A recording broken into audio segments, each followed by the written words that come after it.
توی این کمپرسورها کمپرسورهای بیتزر فلادت هستن و از دو روتور نری و مادگی استفاده میکنن. ما کمپرسورهای دیگه ای داریم که شامل 3 روتورن یا تک روتورن، اما توی این کمپرسور از 2 روتور استفاده میشه. بین روتورها قرقابی از روغن هست که سیلی به وجود میاره و امکان کمپرس کردن به وجود میاره. این قسمت سمت ساکشن هست، این قسمت سمت دیسچارج. نگاه کنید، سمت دیسچارج یک رول برینگ نصب میشه تو هر قسمتش، سمت ساکشن هم یک عدد. حالا توی بعضی از کمپرسورهای دیگه سمت نری 2 عدد رول برینگ نصب میشه.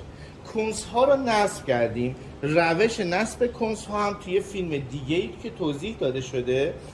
و یه نکته دیگه، در قسمت نری شما ممکنه یک چیزی رو تو بعضی کمپرسورها ببینید که تو بعضی دیگه وجود نداره. اون قطعه ای که شما میبینید این قطعه است، سیل.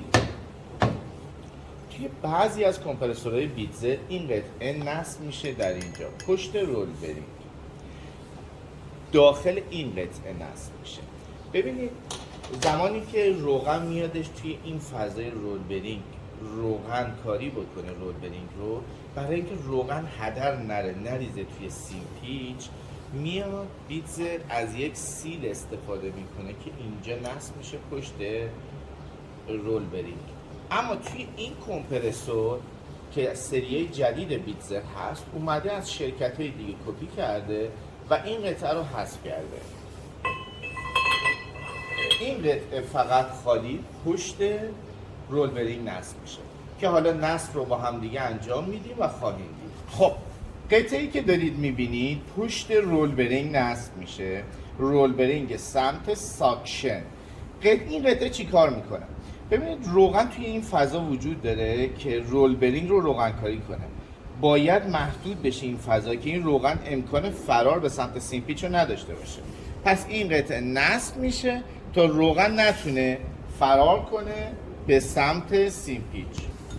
این قطعه توی کمپرسورهای جدید فاقد سیل هست. اینجا یک سیلی نصب میشه توی کمپرسورهای قدیمی که نشون دادیم بهتون. اما توی این کمپرسور که طرح جدید هست سری 6 این سیل دیگه حذف شده.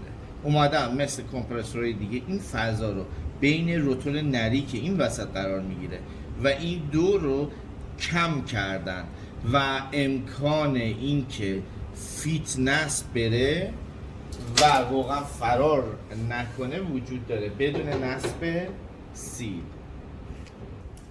این قطعه رو ما نصب کردیم.